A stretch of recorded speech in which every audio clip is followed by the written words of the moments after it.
오늘도 참으로 좋은 날입니다. 하나님의 은혜가 여러분 가운데 넘쳐날 수 있길 바랍니다.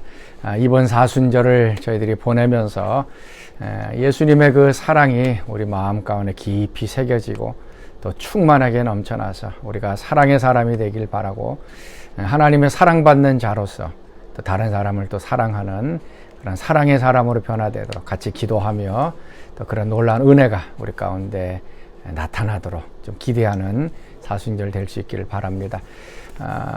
토요일 날입니다. 우리 선교사님 말씀을 듣는데요. 오늘은 온두라스의 황출영 선교사님께서 말씀을 전해 주시겠습니다. 오늘 본문 말씀은 마태복음 26장 17절에서 30절까지의 말씀 같이 보도록 하겠습니다. 무교절의 첫날에 제자들이 예수께 나와서 이르되, 유월절 음식 잡수실 것을 우리가 어디서 준비하기를 원하시나이까? 성한 아무에게 가서 이르되, 선생님 말씀이 내 때가 가까이 왔으니 내 제자들과 함께 유월절을 내 집에서 지키겠다 하시더라 하라. 제자들이 예수께서 시키신 대로 하여 유월절을 준비하였더라. 저물 때 예수께서 12 제자와 함께 앉으셨더니 그들이 먹을 때 이르시되, 내가 진실로 너희에게 이르노니 너희 중에 한 사람이 나를 팔리라. 그들이 몹시 근심하여 각각 여짜오되, 주여, 나는 아니지요. 주여, 나는 아니죠. 나와 함께 그릇에 손을 넣는 그가 나를 팔리라. 인자는 자기에 대하여 기록된 대로 가거니와 인자를 파는 그 사람에게는 화가 있으리로다. 그 사람은 차라리 태어나지 아니하였더라면 제게 좋을 뻔하였느니라. 예수를 파는 유다가 대답하여, 라비야, 나는 아니지요. 네가 말하였도다.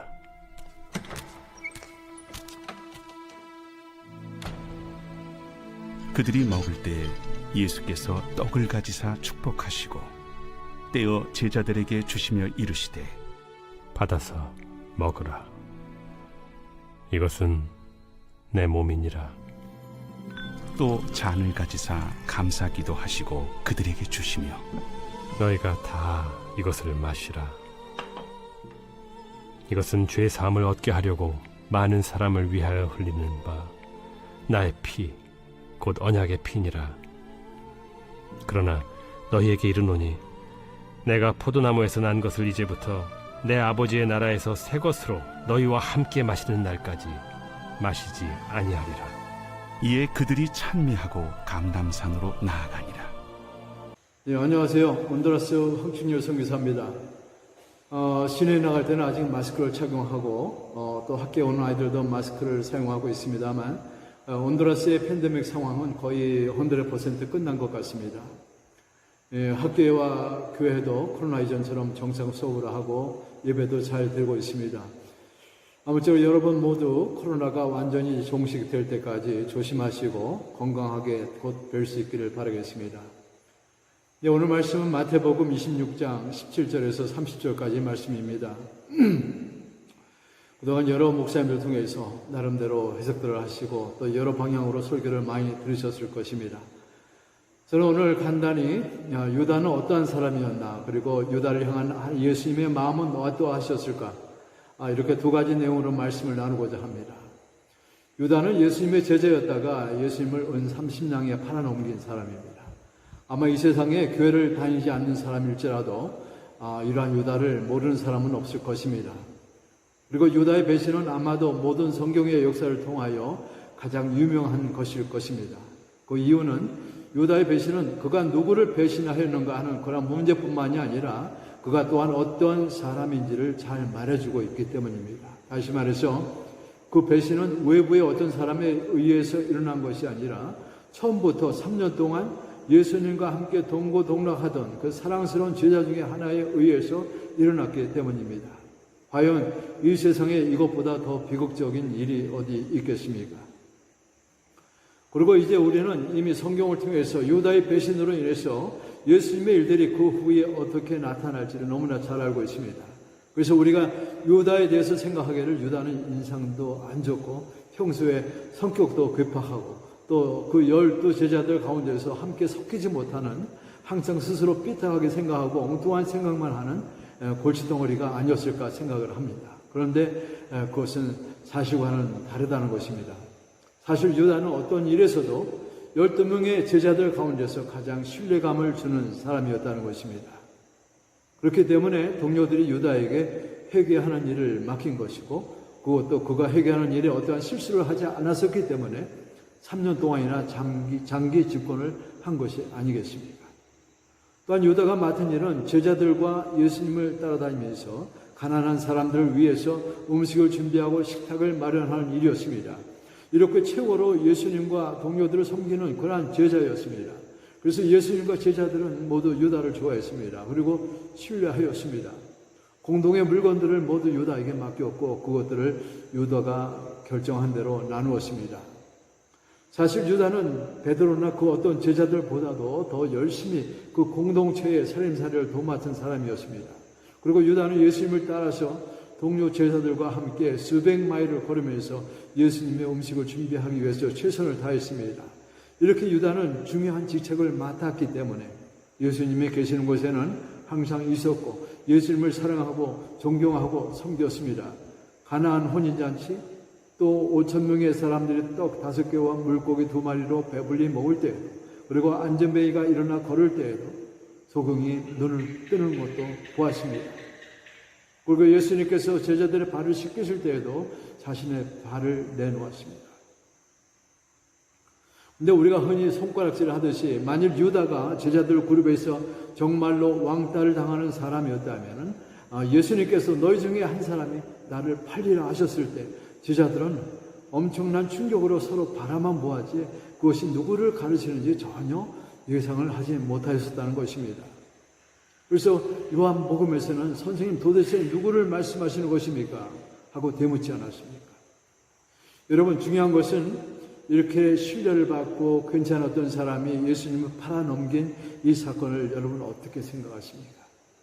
여러분, 이렇게 배신이라고 하는 것은 정말 드라마같이 일어납니다. 잘 모르는 사람과의 배신도 참기 힘든데 이렇게 가장 가깝게 지내던 사람들에 의한 배신은 정말 사람을 죽이는 것입니다. 그래서 지옥에는 배신자들을 위해서 특별히 지옥의 가장 밑창을 마련하였다고 합니다. 그곳에는 정말 역대의 세계적인 배신자들로 낙인 찍힌 가롯 유다와 같은 사람들로 가득 차 있다고 합니다. 자, 이제 여러분, 이제 우리 예수님께서는 그 유다의 배신으로 인해서 이제 앞으로 계속 겪어야 할 가장 큰 고통이 시작되었다는 것입니다. 처음에는 그 배신이 유다로 시작되었지만 그 다음에는 나머지 제자들도 배신하고 그리고 그 다음에는 자신을 따르고 환호하던 많은 민중들이 변덕으로 돌아섰다는 것입니다. 이들의 배신은 육체적 고통으로 끝나지 않았어요. 가장 가까운 사람들에 의해서 버림을 받고 가장 잘 알고 지내던 사람들에 의해 중상모략을 당하셨습니다. 어쩌면 이러한 배신은 예수님을 마지막에 십자가에 못을 박은 그 굵은 그 녹슨 못들보다도 더 크고 깊은 아픔과 상처를 주었을 것입니다.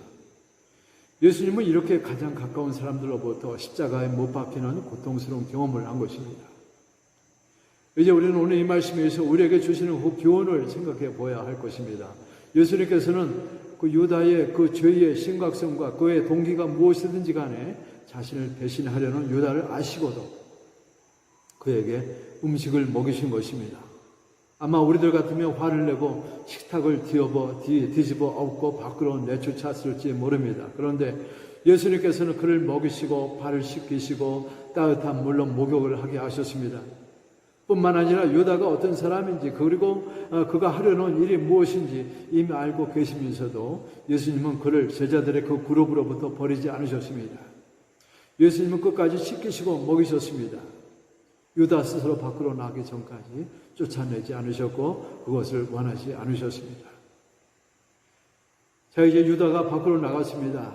곧 로마 군인들이 예수님을 체포할 것이고 군중들은 십자가에 처형하라고 외치고 제사장들은 사형을 선고할 것입니다. 그리고 예수님은 채찍에 맞으시게 될 것이고 가시관을 쓰시고 십자가에 달리게 될 것입니다. 예수님이 이러한 모든 것을 알고 계셨고 이제 마지막으로 자신의 생명을 내놓으시기 전에 제자들에게 새로운 계명을 주셨습니다. 예수님께서는 배반하려는 제자들을 알고도 끝까지 사랑한 것을 보여준 것처럼, 그리고 3번이나 예수님을 모른다고 부인하려는 베드로의 졸렬함을 아시고, 그리고 그 고난의 현장에 고개 한 번 내밀지 못할 나머지 제자들의 그 얄팍한 계산을 아시고도 끝까지 사랑의 팔을 펴시면서 사랑을 멈추지 말라고 말씀하십니다. 우리 예수님은 원수를 끝까지 먹이시고 또 그들을 친구로 대접하고 그들을 끝까지 사랑하셨습니다. 혹 그들의 사랑이 진실하지 않아도 주님은 진실한 사랑을 베풀어 주셨습니다. 여러분, 우리도 이러한 예수님의 사랑을 실천할 수 있었으면 좋겠습니다. 이러한 음모를 알더라도 식탁에 앉아서 담소하며 음식을 권할 수 있는 사랑이 있었으면 좋겠습니다. 또한 적어도 이 세 계명을 실천하려면 유다 같은 사람도 교회의 거룩한 교제의 필수적이라는 것을 이해해야 할 것입니다. 그러한 사람을 교회 공동체에서 끊어내려는 유혹을 던져버려야 한다는 것입니다. 여러분, 정말 조금의 차이는 있을지 모르지만 우리도 유다 같은 사람이 될 수가 있습니다. 유다가 거룩한 최후의 만찬 식사에 참석한 것은 우리에게 또 하나의 교훈을 주고 있습니다. 그것은 주님과 함께하는 이 식사 가운데 있는 선하고 올바르고 신앙이 있는 사람들만을 위한 것이 아니라 사기꾼, 배신자, 도둑과 그 세리들을 위한 것이라는 것입니다.